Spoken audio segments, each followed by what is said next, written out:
So what is it? I'm the Doctor. So what is it? I'm the Doctor. So what is it? I'm the Doctor. Only joking. I'm the Doctor. So what is it? I'm the Doctor. So what is it? I'm the Doctor. Only joking. I'm the Doctor. So what is it? Small off-duty Czechoslovakian traffic warden. So what is it? I'm the Doctor. Only joking. I'm the Doctor. So what is it? I'm the Doctor.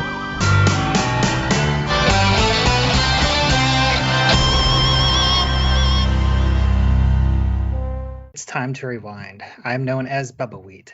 Not the Bubbawheat, not first name Bubba, last name Wheat, just Bubbawheat.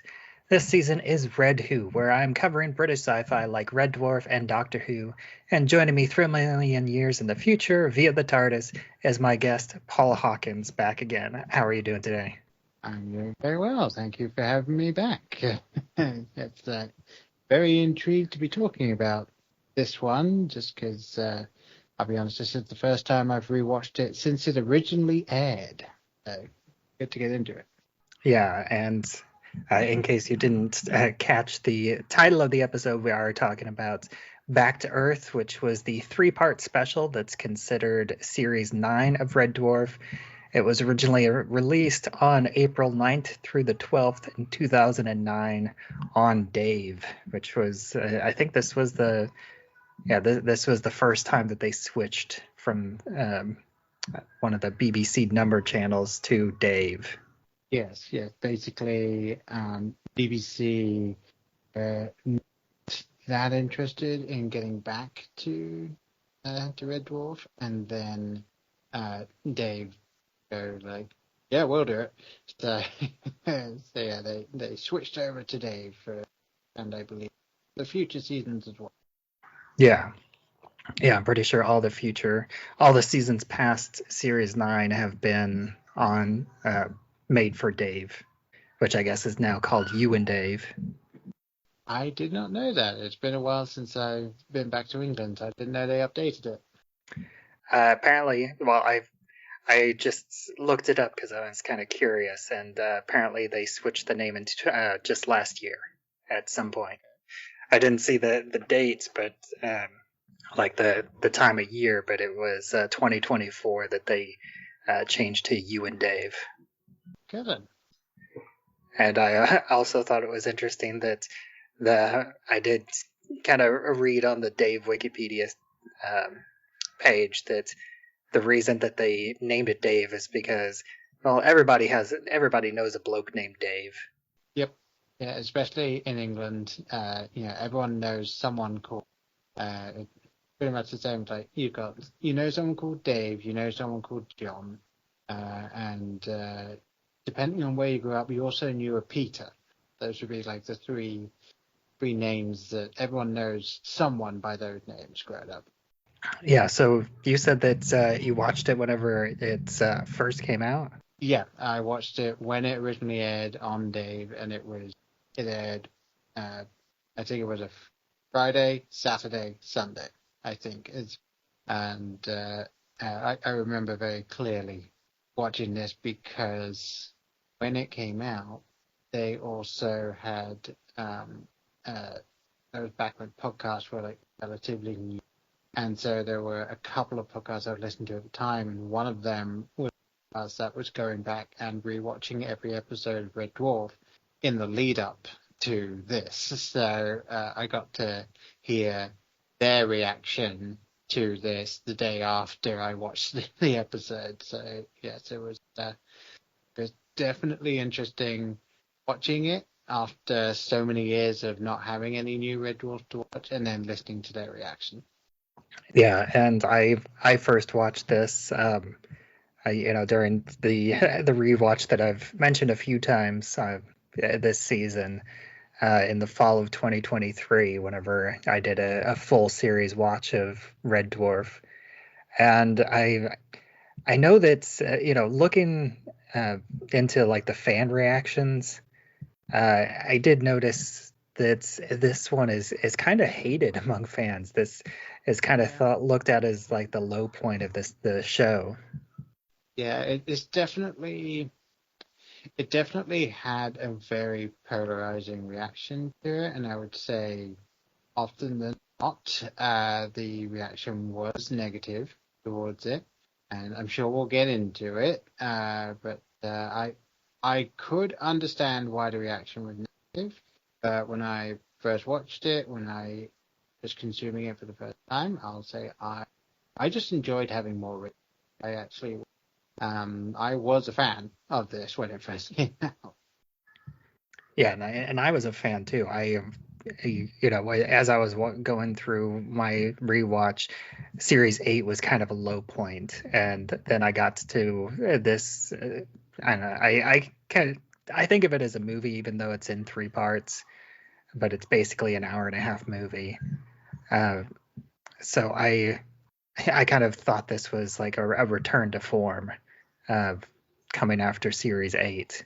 And I really enjoyed it, and I think it has a lot to do with the meta nature, and I don't think I thought of it at the time as much, but even like the title Back to Earth is a parallel for the Back to Reality, which in a way, like if you're really paying attention, I kind of I'm curious, like to go back on like message boards to see how many Red Dwarf fans thought that this was going to be connected to the Despair Squid with the Back to Reality and Back to Earth.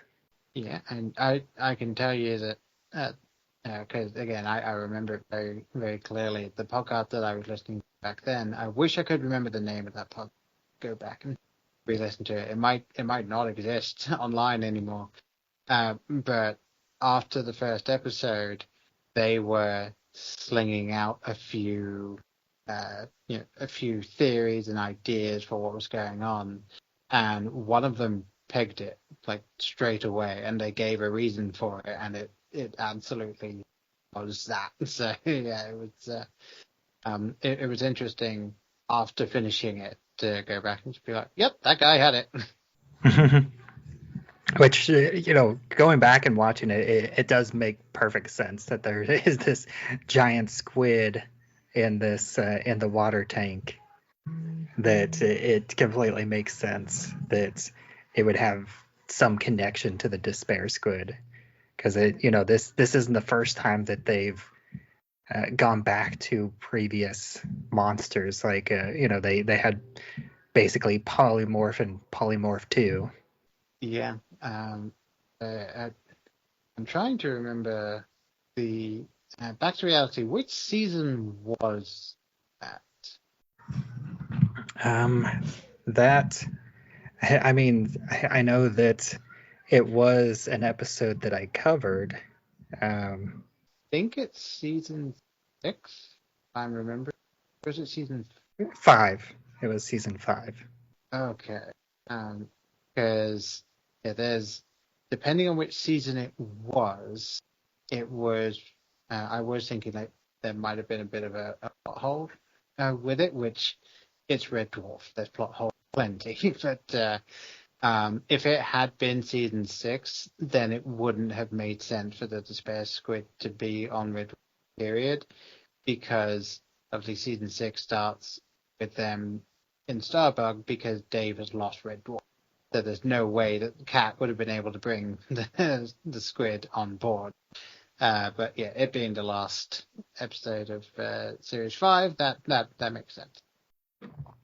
Well, and I mean, I don't know how the nanobots would have interacted with the Despair Squid in the tank, if it would have just left it alone or what. But speaking of giant plot holes, this whole movie starts with just a 9 years later, and everything's kind of back to status quo, and it basically retcons 90% of Series 8.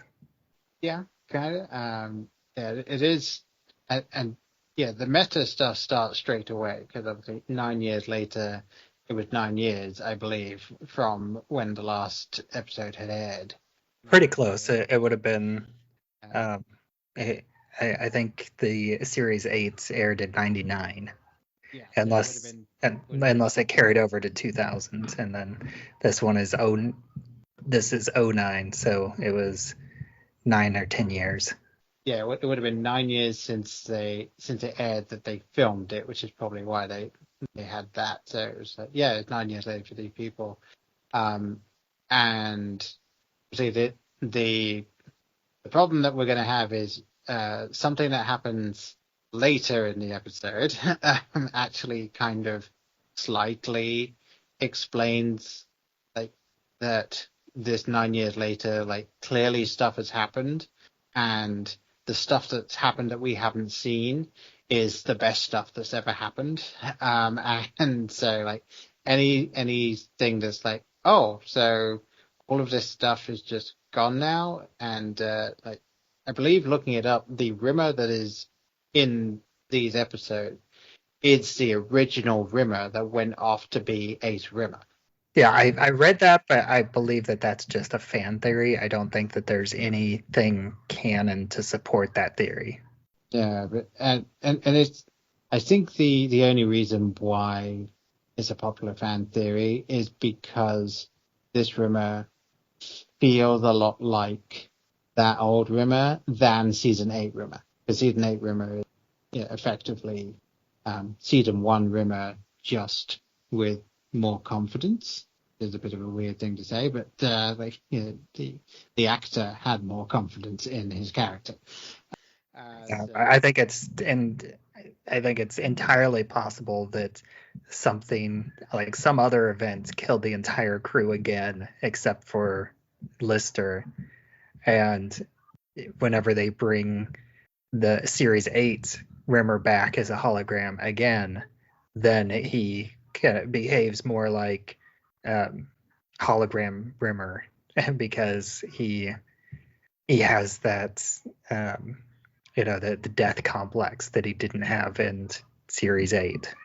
But there was I don't know if you've seen it.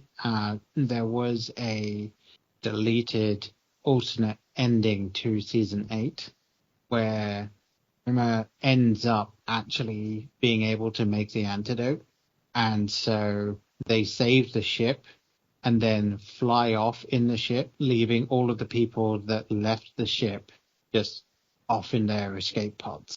So if we assume that that is what happened, then this is that Red Dwarf, and they're back on their journey just into random areas of space. I actually don't know if they're even bothering to go back to Earth at this point.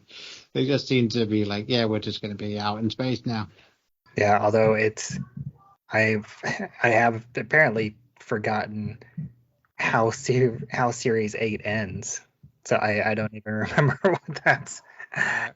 Yeah, so and then the other thing is there's the loss of Kachansky again, where this time they lost alternate universe Kachansky. Yeah, and obviously it's heavily implied that she died in some manner.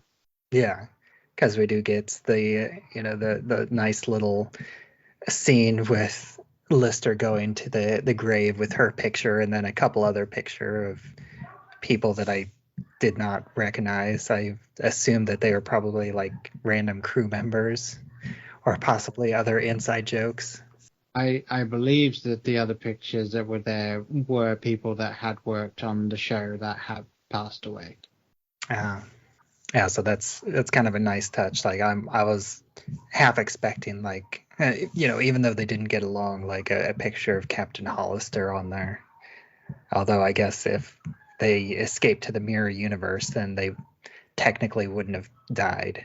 Yeah, and that's the thing. It's like everyone on Red Dwarf except for the crew from season 7 went off in their own escape pods. So yeah, it's like the only people who died at the end of season 8 would have been Rimmer if he hadn't effectively Melvined the death. It was kind of nice to to see that. I will say the one thing that I remember being okay with at the time, but looking at it now, it's like, it didn't really age well. It's like the amount of CG and green screen that is in the beginning of this episode. Yeah, I think honestly one of the first things that I noticed was even the scudder. Like there's a moment where the scudder like looks back and forth, and with whenever Rimmer is trying to level his picture that's framed on the wall, and even the scudder was CGI. Yeah, there was no physical scutter there, which was a shame, because one of the nice things about the show is that the scutters were physical, and I'm sure it was entirely they just couldn't get the scutter. Like, either they couldn't get it or they could never get it to work, so they were like, we're just going to CGI it. But it is incredibly obvious, and I think it was definitely something of like, well, it's a sci-fi show, it needs to have the CG in it, but it's the graphics of the time were not good enough for it to be at all realistic. Yeah. Although I did think I did like jumping ahead just a little bit, is I like the design that they used for the dimension door, like the dimension portal. Yeah, that was really cool. It almost felt a little bit like it pulled from a video game as well. I guess we start out with, it kind of feels like just a normal episode with Lister just tormenting Rimmer for no reason. I mean, that's the only thing that kept insane. Yeah, exactly. With him eating a tomato, even though he's allergic, just to make himself sneeze so he can iron his laundry with the moisture from his sneeze because they're running low on water. Which seems like, especially since Rimmer is like, oh yeah, you've been planning this for ages, and all this stuff. It does seem like the running low on water thing is a joke to set up the the punchline of the sneeze, and then it turns out no, actually we are low on water. Yeah, and that's the reason why they have to go to the tank, and they discover this giant squid. And I think that this whole scene plays out pretty nicely. It feels a lot like classic Red Dwarf, aside from the kind of graphics and stuff. With even though Rimmer is a solid hologram, he's still kind of keeping away from everybody else, and he's supposedly keeping watch while the other three are going in this diving bell, and he is just completely not paying attention whatsoever. Yep, no, he's got the if you watch it on BritBox with the subtitles on, it just says like easy listening music. He's listening to it. I'm not sure it's easy listening. I mean, it does sound like music. I'll give it that, but I'm not 100% sure it's easy listening. But yeah, that whole scene, it very much feels like it almost feels like season 6 Red Dwarf, like with them at the cockpit type thing. It just has that feel of them arguing with each other as they're sitting behind their various consoles. So yeah, it was fun watching that, and yeah, and he's reading a classic car magazine too, which I think that is, I don't know a ton about the actors, personal lives, but I'm pretty sure that Chris Berry is, in real life is a classic car enthusiast. Oh, he's a motorhead, absolutely. There's one of my favorite stories from the various behind the scenes documentaries for Red Dwarf is them talking about every day the crew would eat together, like the cast and crew would all eat together, and everyone would talk, and everyone would know everything about their lives. And that the one day this guy came in just talking about how he found out his wife was cheating on him, and so like he ended up just like leaving her and the car behind, just coming to work, and he's gonna like do the divorce papers, and I guess everyone's just listening to this, and Chris Barry's just sitting in the back, and he ends up just sitting back, just like, you left your car, like that is very much a Chris Barry thing. So yeah, there's quite often those sorts of things would just seep into the character, and that I guarantee you, the magazine he was reading was something that he had in his house that he just brought in for the day. Like that was his magazine. It was probably his car that he was talking about in the episode. But yeah, no, he very much is into the fine old cars. Yeah, I feel like if this was something in series 3 or whatnot, he would be reading like something about telegraph poles. Yeah, it would be telegraph poles, or it would be like punch cards of the like 20th century type thing. Like it would be something just inane. Whereas now it's very much anyone who watches this show like knows that these characters are now an amalgamation of what they were originally and the actors that play them. So like, yep, no, this is a Chris Barry thing that we're just associating with Rimmer now. Yeah, and then we also get the introduction of a new character, and again, one of the very few female characters with this Russian hologram. Yep, Katerina Bartkovsky, I think is how you say the last name. And portrayed by and this is again something that if you listen to the commentary, because they released the DVD not too long after the show aired, and I guess between filming this and the recording the commentary for the DVD, she ended up marrying the second cousin of now King Charles. So she actually is now a lady officially. So they were very much just anytime she was on screen, just being like, yes, the princess is here. It was definitely interesting when she turned up, especially when she first turned up. And we should probably point out that everyone in the diving bell is sort of beaten up and knocked around by the squid and has like squid ink on them. And then when Rimmer eventually pulls them back out, Lister throws this severed tentacle at him, so he ends up getting some of it on his face as well. And it is very shortly after that this new hologram turns up.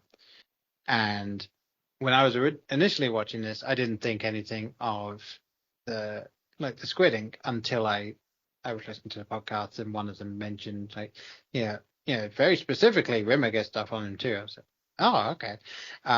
But when she turned up, my initial thought straight away was, how is there a second hologram?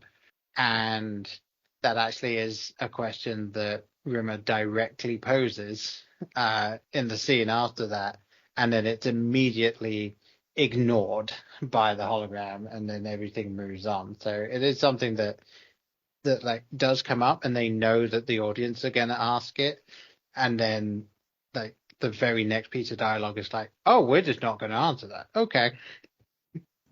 Yeah, and they also have a line in here in the first part about why Holly isn't around, because Lister, I guess, flooded him out.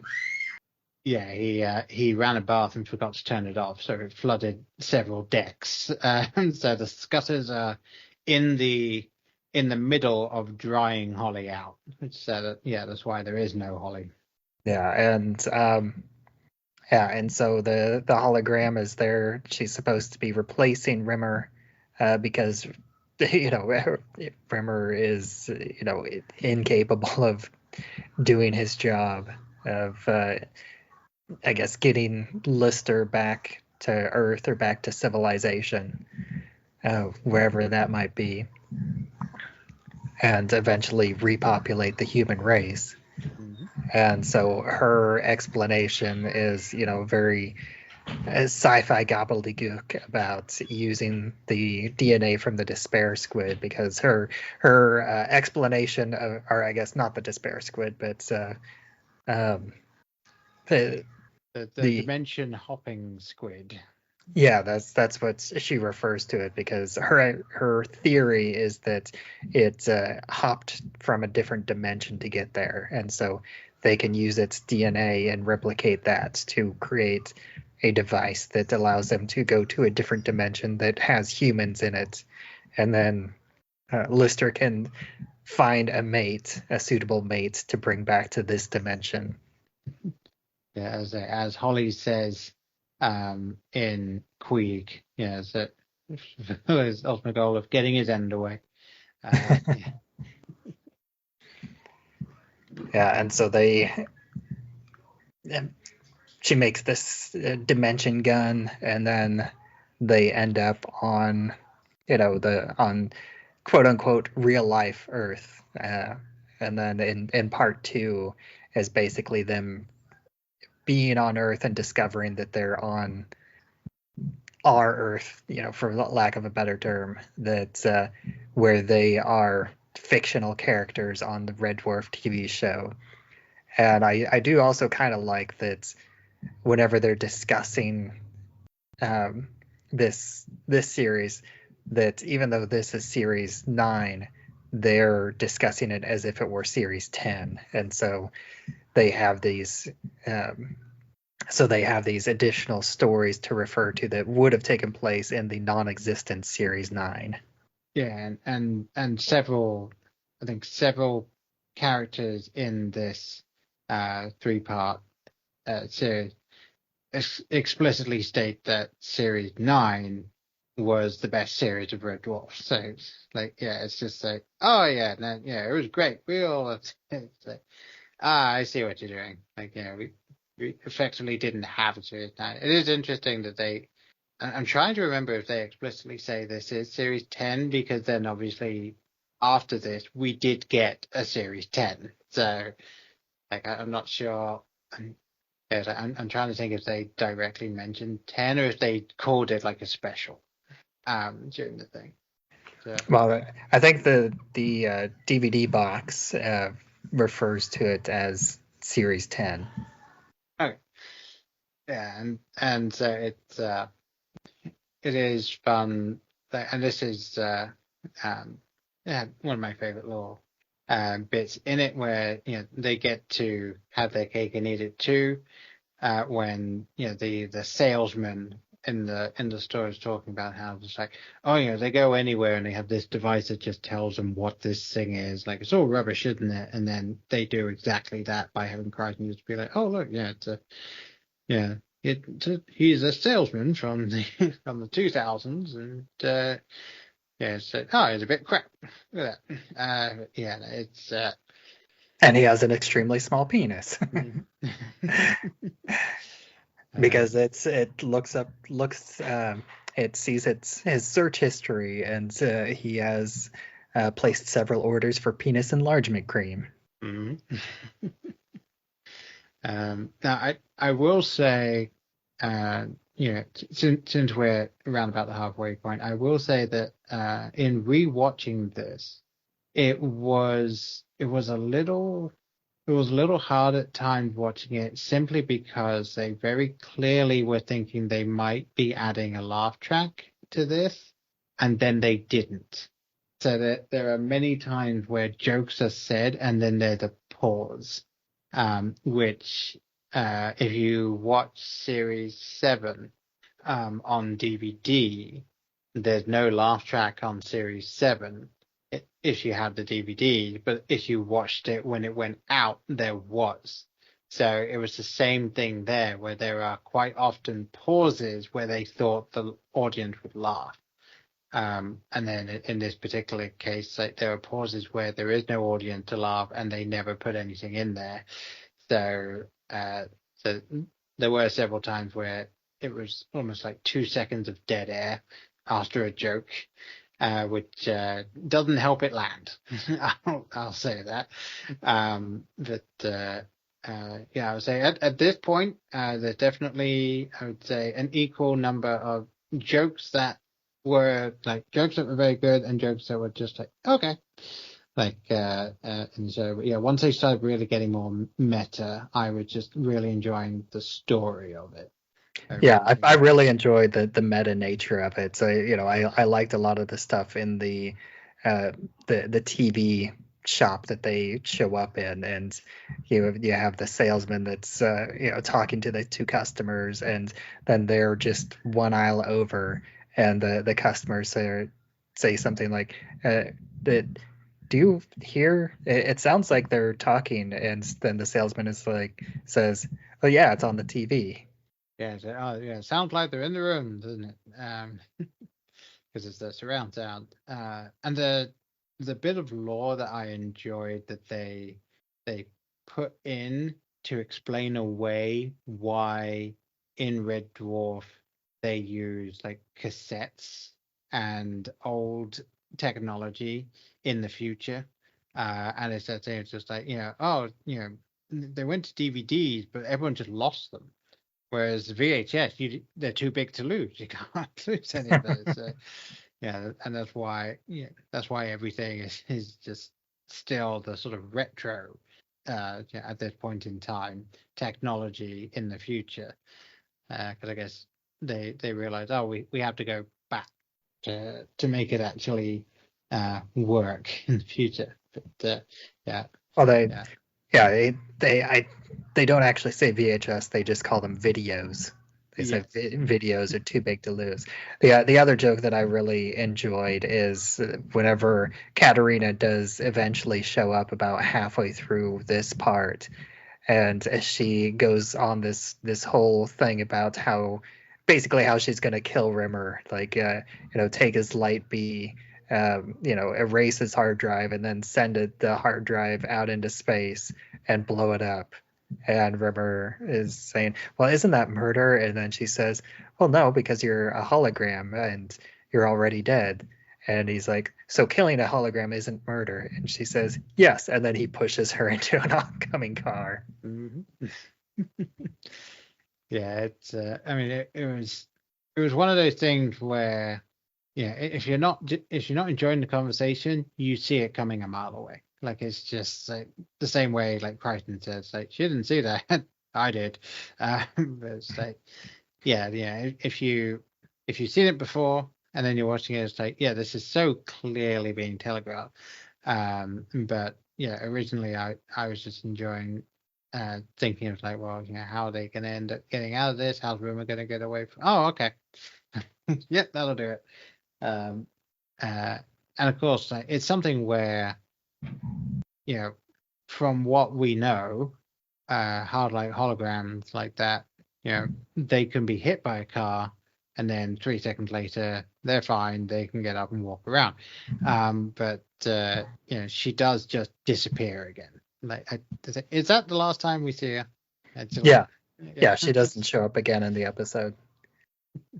Which, again, makes sense given everything. And then also the first inklings of what the kind of through line of this is start happening when they're leaving the store.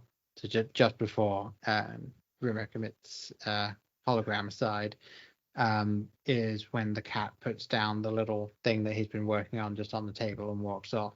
And it's like, anyone that has seen Blade Runner immediately knows what's happening. So it was that was another thing that in the podcast I was listening to at the time, like they very much were just like, are they just ripping off Blade Runner? And then it gets to a couple of scenes from now, and they're very much just like, oh yeah, they're just completely ripping off Blade Runner.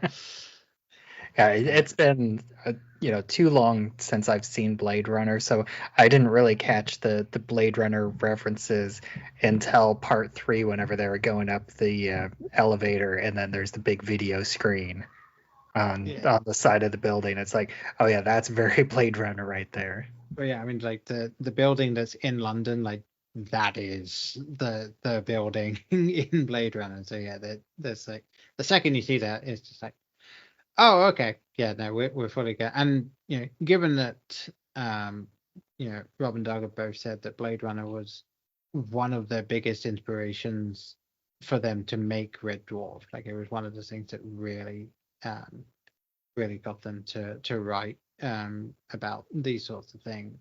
It was like, okay, clearly they're doing a tribute, but then it like, the question is, when does it stop being a tribute and just start being like, we're just doing Blade Runner for the next 10 minutes. We'll get back to it when we're done. Honestly, like some of my thought was also kind of Spaceballs, especially with them like looking at the video of themselves, like the TV screens showing exactly what they're doing at that time. It's like, where are we looking at now? This is the present. We're watching the present, and then they are looking at reading the back of the DVD box, and that again makes me think of Spaceballs. Like, wait, what's it say in the script? Give me the script. Oh yeah, the Robin Hood Men in Tights. Just like, wait a minute, I'm not supposed to lose. Give me the script.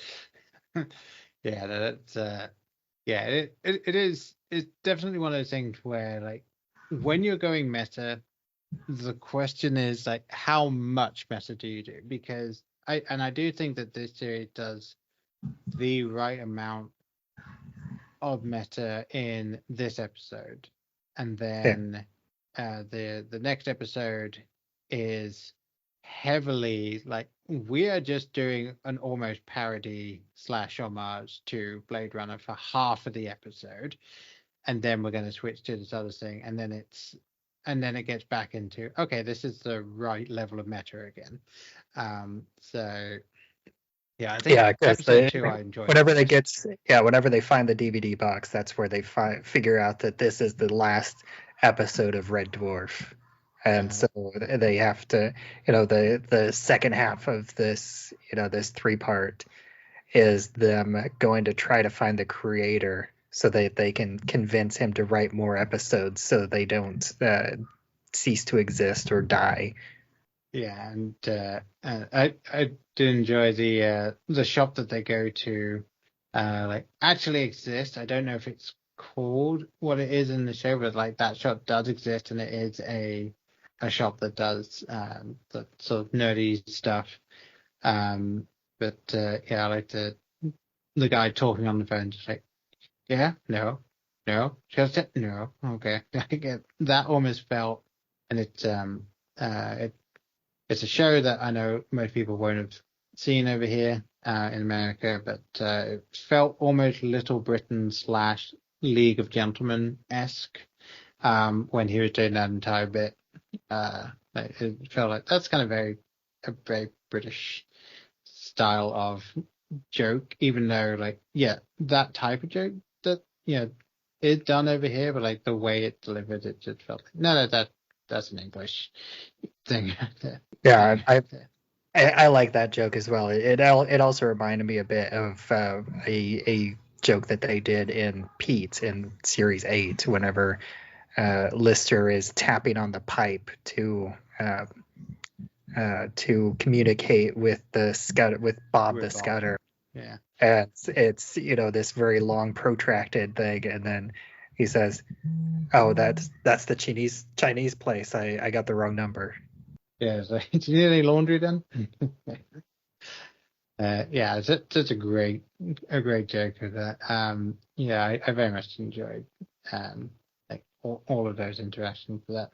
And then one thing that was also kind of completely lost on me, I think especially the first time that I watched this, because I think I was very, very vaguely aware of a show called Coronation Street, but I don't think that I even noticed that that they have a lingering shot and they focus on the sign that says Coronation Street the first time I watched it. Although I did notice it this time, and so I was like, oh, this is like a crossover, and I was trying to look it up until I noticed that Coronation Street is a very long running soap opera. So I was like, I'm not gonna try and find if Craig Charles actually did have a run on Coronation Street or not. Yeah, he did. I believe he was a taxi driver in that series. And anyone that's interested, Coronation Street had been running like non-stop in the UK since 1960. And it's still going. It launched several people's careers. There's even one. There's one actor who I can never remember the guy's name, but I know which character he played in Coronation Street. And again, I never watched Coronation Street, but I know who he played in Coronation Street. Like it's just, he was Phil Mitchell in Coronation Street, and like that's just what he's known as. Like, it doesn't matter what he's been in since. Like, he pops up, hey, it's Phil Mitchell. So he may as well legally change his name at this point. It's something that, and again, I don't know if it was on air over here, but it's the equivalent of like Home and Away for Australian actors, like Coronation Street. There's an established group of people. You're on it for a decade or so, and then maybe your character moves on, and then new people come in. Like it's Are kind of like Days of Our Lives in the U.S. I think that would be the equivalent, yeah. And it's just because a lot of people got their start on Days of Our Lives, like Sarah Michelle Gellar, and I mean that's the one that kind of pops to the top of my head. But there's been like well over a dozen notable actors and actresses that did a run on Days of Our Lives early in their career. And I know that Craig Charles ended up on it. I think a few years after season 8 of Red Dwarf. So he was like in the middle of his run when they filmed this. Yeah, and then this basically one other bit in part 2 that I wanted to mention is another kind of, it's very exposition, but I think it's the right level of exposition and the right level of meta-ness when the two kids come up to Lister and talk to him about the events that happened in the non-existent Series 9, about how Kachansky was blown out the airlock and how Crichton was the only one that saw her, so they have a theory that she's still alive. Yeah. Yeah, it was an interesting way of doing it, especially just having again a sort of a scouse set of kids just sitting be like, oh yeah, you figured it out. She's real smart with that. Yeah. It was just really cool that they had that, and honestly, I feel like out of all of the actors in this, I think Craig Charles gives the best performance because, he very clearly was very comfortable as Lister and was able to give genuine, like, this is Dave Lister being silly. This is Dave Lister, like, genuinely sad about Kachansky being gone, and, like, everything that he goes throughout all 3 episodes, like you really believe that that it's happening to him throughout. Some of the others, again, not saying they're bad, but like they very much are sort of a caricature of themselves in it. But I think Craig Charles was really good throughout with this, and especially in the scene when they're in the pub in Coronation Street, and it is Craig Charles and Dave Lister in the same place. Yeah, he definitely has several moments where he gets to have some pathos. Like again, I kind of briefly mentioned him at the tombstone early in the episode with Kachansky's picture whenever he's trying to read her Pride and Prejudice, which it's kind of a a mix of humor and pathos because he's clearly broken up, but he also doesn't know how to pronounce Jane Austen, and he's not familiar with the book at all. But it's something that he figured that she would enjoy, or like he knew that it was one of her favorite books, so he was going to read it because of that. And then jumping ahead to the end, which I like the payoff, but I feel like that Chloe Annette does get short shrift. I kind of wish that it had a better payoff than what we get, because we get almost nothing of Kachansky at the end of this episode, because we get this whole bit with the creator, and then we have the kind of the brief what if ending as the creator tells them how the episode is supposed to end. And so we get a glimpse of that, of them all crashing through the window and getting gunned down.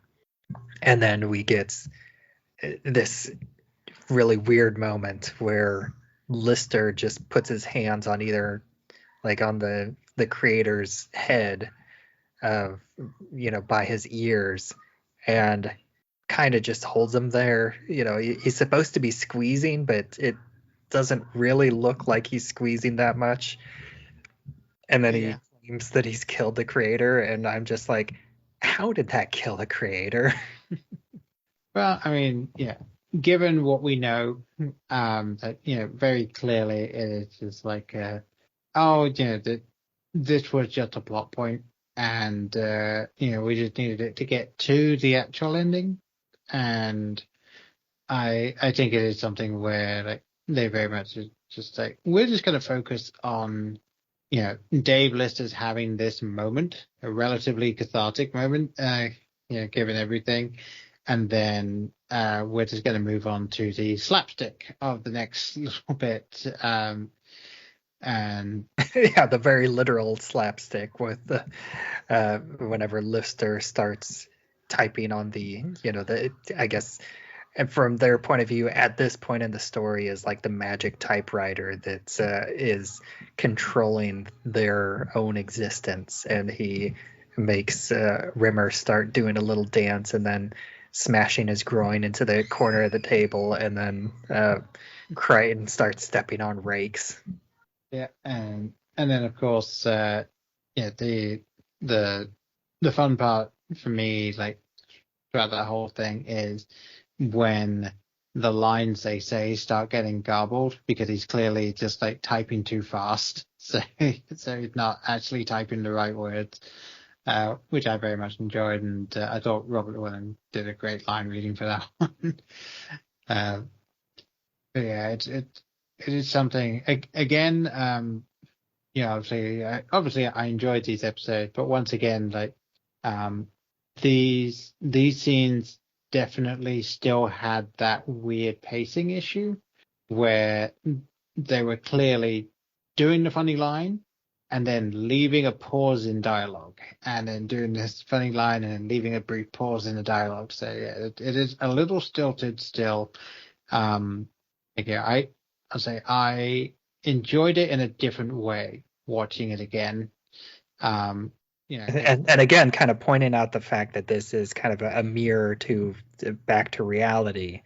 This physical humor scene, I don't think it's as good as the the physical humor scene at the end of Back to the Reality with the four of them acting out the car chase. Yeah, it's I did enjoy when we actually got to see like they start to disappear after they realize like, oh, that like this isn't real, and then with Kachansky's on the other side of that door type thing, and it was interesting because number one, nobody knew that Chloe Annette was going to be in this. Like Yeah, and everyone I assumed. had even kind of forgotten that she does show up, because they get to the point where they're like having the footsteps, and I'm like, okay, this is like the end of the third part, and she hasn't shown up. Oh, they're just describing her perfume because they didn't get her to come back. And then after the three of them leave, and I also did like the sci-fi explanation, the semi-realistic explanation that the reason they were able to bring themselves out of it this time is because they had they have a certain level of immunity, because this is the second time that they've experienced this toxin, so they do have at least some level of natural immunity, where the first time around they had to be snapped out of it by Holly. Yeah, and I thought that I thought as well, it's like, yeah, they have the natural immunity, so they can choose to go back, but also the fact that they were able to figure it out while still within the the joy reality, whereas they absolutely did not, without Holly influencing Crichton to turn on the gas that they needed. So yeah, and I enjoyed that they did flash out, and you got to see the three of them like sort of huddled around Liz and just being like, well, what do we think? Is he going to come out? And they don't know. And it was something where I thought when I was first watching it that we would then see the three of them trying to get Lister out of it. And we just wouldn't see what he saw, and then at the end he would describe Kachansky, and I think that's what most people thought was going to happen. And again, because they were, and probably because Red Dwarf is very well known, very well liked, but it's still not quite at the level where, even though they try and be sneaky around who's going where, no one would have really noticed if Chloe Annette was seen somewhere near Shepperton Studios or somewhere near like any of these filming locations, and obviously she's indoors for one part of it, so that's in one of the sets, and then they're out in the middle of like a road by a forest. For the other part of it. So, and as brief of her scenes are, she was probably only there for 1, maybe 2 days of shooting. Yeah. So the fact that she was in it just never got leaked anywhere. So yeah, it was a big surprise that she was in it. And she apparently, I think, in each of the 3 different set pieces, she's got like 3 different hairstyles. Obviously, the first one is very much like still Blade Runner.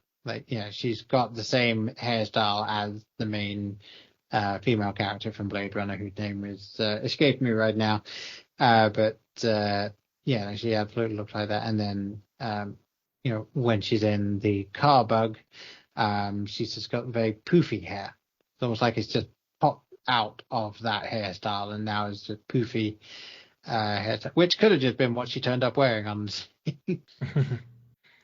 Yeah, and then this, he just gets this brief scene where he contemplates, living this imaginary life with hallucination Kachansky, or go back to real life and potentially win her back, because we did have the moment where Crichton did confirm that the 2 kids theory was true to their real life, that Kachansky was alive, and she just ran off because she broke up with Dave, which also implies that they did date in that 9-year interim. Yeah. Now, one thing that didn't mention previously, but I'm glad I did remember. Did you see the magazine that he's looking at when he's like, oh yeah, of course she's alive in this reality, because there's an expose about Chloe Annette and her having kids. Did you see what the page before that is in the magazine he's reading? No, I didn't notice that, and I was also I didn't think about it, but I did just now realize that she has twin boys, and I wonder if their names are Jim and Bexley. There could have been. I don't think it's shown in that, but that would have been fun. Yeah, I should probably go back and look at that. The page that is before that page, the one that it's on when it cuts to him, is a page about the film Frequently Asked Questions About Time Travel. But have you seen that one? No, I've heard of it, but I haven't seen it. It's really good. It's a really good one, and it's got Chris O'Dowd, Anna Faris, and a couple of other people who are like slightly more well known in England than over here. But like a very good film. I recommend it, and I thought it was kind of funny that given the entire nature of this, the fact that that was in there was just a nice little extra thing just for us. Yeah, I went back to it, and I guess I wasn't looking too closely. They're not twins, but she does have two boys. Yeah, and I think she genuinely does have two boys, and I think that might have actually been a real magazine talking about it. Yeah, I think that would make more sense, for people that are familiar with, them as actors, that they would have real life information on them. Yeah, because I did have the Red Dwarf Wikipedia page open, so I just clicked on Chloe Annette, and she is married to the manager for Oasis and Crowded House, and she has 3 children with that guy. So this absolutely at the time, absolutely made sense. I think that was probably a genuine magazine at the time that they just used because it had a thing with Chloe Annette in it. I think obviously we're getting right to the end of the episode.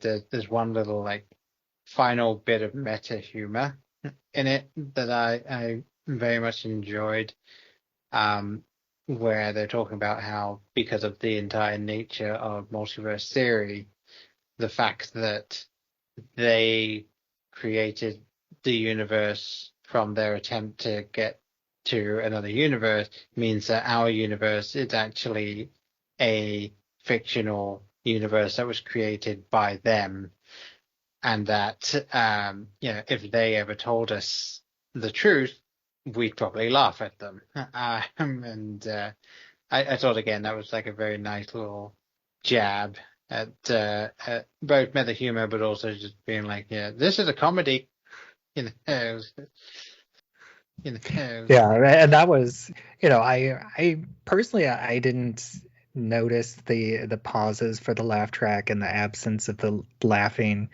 It was something that I didn't pay attention to, except that final line, because that very much felt like, oh, this is where that they would add a laugh track, or the studio laughter right there.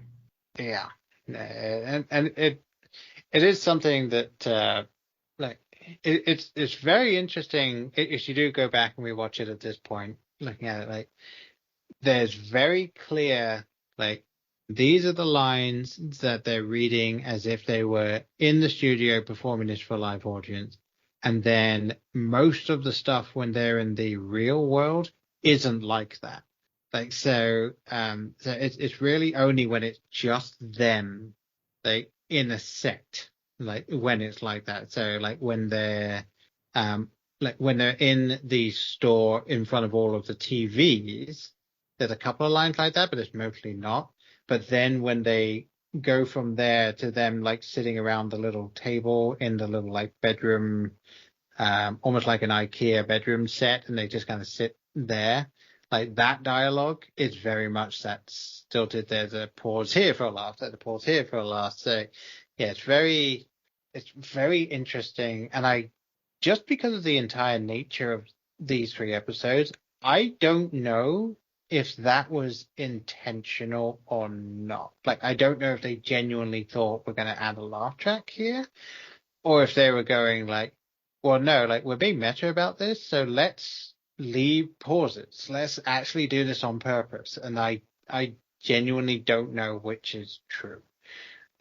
Which I suppose is which I I suppose almost is, feel like I think, if it was intentional, it's like I feel like they should have had a line that's referenced that in some way before the final line of the episode.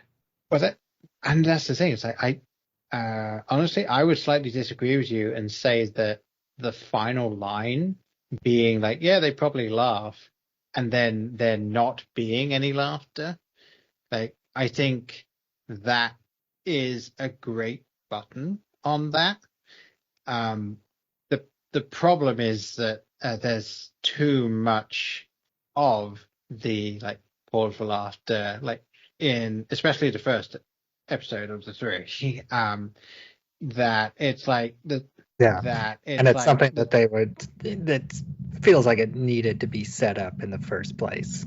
Yeah, so there's too many of the pauses for us. Like, I think if there were like one or two scenes in each episode where it was very clearly we're pausing for laughter here, but then the rest was like absolutely normal. And then that final button in the third episode is like, oh, okay, like now I'm getting it. But yeah, the fact that almost the entire first episode is like, yeah, funny line, pause, funny line, pause. Like, it did seem like they were sort of front loading that if it was supposed to be intentional. Yeah. So, besides the missing laugh track stand out, did your opinion of this series go up or down or stay about the same from the last time you watched it? I would say, I think I enjoyed it more the first time I watched it. Obviously, it was very much this is more Red Dwarf after years of having nothing. So I was very happy about that. And it wasn't something that I could watch all in one day, because it came out segmented. So I had to watch it in one little chunk and then think about that, because I didn't have an option of recording it where I was living at the time. So I had to watch it and then just remember it and then watch it and then remember it. So like the way I watched it this time was different to how I watched it that time. I don't think that I thought it was worse. I think I noticed some of those things that I mentioned more this time, just because I already knew the plot, so I was focusing on different things. But I would still say that I don't think it deserved as much of the hate as it got. Like, I would still argue that it is perfectly fine. Definitely not some of the best Red Dwarf that's out there. But I would argue that it's probably on par with most of Series 8. I had no issue with Series 8 myself. I do know a lot of people didn't like some of Series 8, yourself included. I thought that it was still well done. There, as I mentioned, there were several really good moments, especially with Lister, and with like with the cat kind of taking on the Blade Runner thing, like just sort of having the stuff in the background. If you actually watch the cat in the background of all the scenes, like he's always doing something. There's even one in the first episode where he's basically reacting to what's being said, but silently, like in the background, and he's just kind of like doing his own thing. So it's always fun watching Den and John Jules doing that. But yeah, now I would say I'm pretty much at the same level as the first time. I would, as I said, my main gripes with it were the clearly missing studio laughter, which I think, now that I'm thinking about it, it should have been in there when they were on Red Dwarf, and then absent when they were in the other reality. Like that's how it should have been run. And maybe they were planning on doing it and they just didn't. But so aside from that, and the CG, no, I think it's definitely better than it got credit for. Yeah, I think my estimation of it stays pretty much the same as well. I think I did notice a few more flaws than I did the first time around, but I'm a sucker for meta humor, and I really love the meta humor in the second and third parts. And I enjoyed the the Russian hologram and the friction in the first part as well, and the stuff with the the joy squid in the beginning as well. I think for the most part it all worked for me. There was just a few little hiccups, like with I understand why they created this fictional Series 9, but at the same time that's kind of unsatisfying as a fan to have this this big gap in what happened between Series 8 and the actual Series 9, the Back to Earth. But aside from that, I enjoyed it. I really liked it, and I was almost going to skip it just because it is kind of this solo thing. It's almost kind of its own thing. It's not really the same format, and it is kind of a lot of fans. It's like the low point in Red Dwarf for a lot of people. But I did enjoy it, and I think it was the right decision to actually give it some time and discuss it here. Yeah, and also I would like to point out I appreciate that you had me on for the introduction of Christine Katansky and the final episode of Christine Katansky, at least this iteration of yes, a happy coincidence there, but I appreciate it nonetheless. I believe that she has more or less retired from acting. Like her last credit was 2014, but you never know. If they made a role like a convincing enough part, maybe they could get her back for another brief scene with Kachansky, or just recast her. That it wouldn't be the first time that she's been recast. Yeah, very true. Although I feel like because obviously they're making, I think it's 4 episodes. They're doing something. They're making 3 or 4 more episodes, and then the news reports on that keep getting gone back and forth, because they were supposed to film it last October, and then it got pushed back to this summer, and now it's still in question whether it might not happen at all. I believe they have officially at least filmed something, because I think Robert I believe there's scripts. The last thing that I read was that Craig Charles let slip some details from the scripts, but I don't believe anything's actually been filmed. And the reason why he lets the details slip is because he is he's skeptical that it's actually going to happen. That was kind of the impression of what little I've read about it. Okay, yeah, because I know that I can't remember if it was like a podcast or radio thing that Robert Llewellyn was on or something like that, but like someone had mentioned that there was going to be 3 or 4 episodes, basically like a mini series, that they were in the process of like getting ready to film. So potentially there've been some further roadblocks with that, but I think and they've come out and said as well, like we'll we're happy to take a break, come back and make some more, take a break, come back and make some more, like until someone dies. Like, yeah, we're happy to just keep doing it until one of the main four is unavailable, and then they'll just kind of pause it there. Because that's kind of just what they've been doing. Like, they make some of the show, and then for whatever reason they stop for a bit, and then they take the time, make some more stuff, and then come back. And I do think, obviously you haven't got there yet with the podcast, but I do think that some of the episodes in the next couple of seasons are, some of them are really good, really good episodes. So, I'm interested to see which ones you end up going with for that.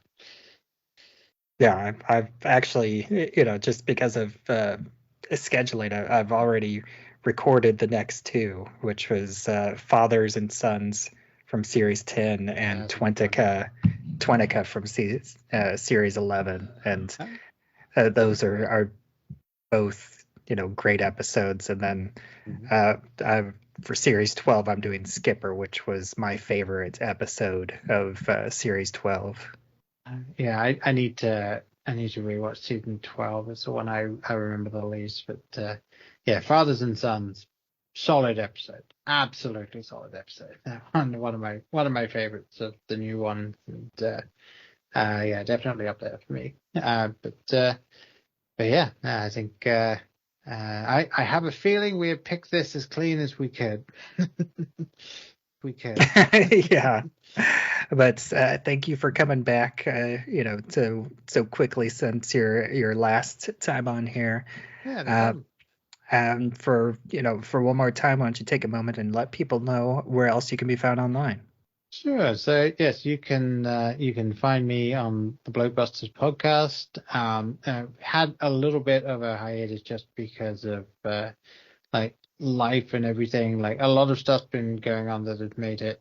I've even recorded a couple of episodes that I have yet to edit just because of everything. With this new year, I'm planning on getting right back into that. You can now find it on Blue Sky. That's primarily where we're posting at this point, kind of closing down some of the other social medias. But Blue Sky is going to be the main place for me posting stuff about it moving forward. And you can just search Blockbusters podcast. We're on there. And or rather the handle, I believe, is Blockbusters Pod, to get the Blockbusters on that one.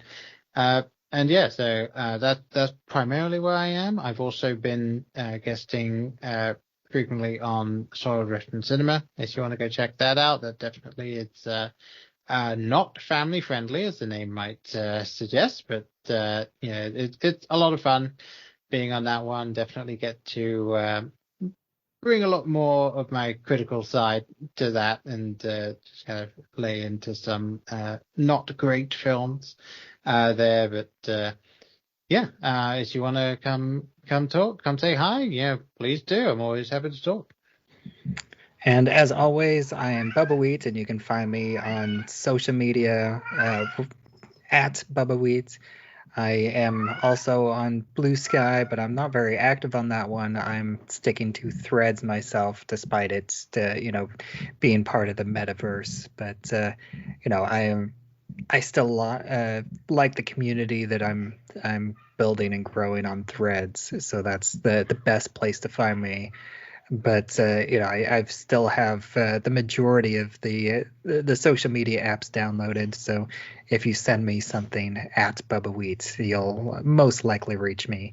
And we also have a Facebook group. It's Time to Rewind, a time loop group, and you can join that to discuss episodes as they come out, as well as have discussions about any other time loop movies and TV shows, old, new, or otherwise. And I'm also just recently started yet another new podcast called Real Crime Scenes, and that's REEL. And it's a new podcast that's going to be coming out every other week. As this episode releases, the first episode is out, and I what that is I take the plot of a movie and I turn it into a true crime style podcast where I discuss the crimes that occur in that movie, and I change the names so as you're listening to it, you can kind of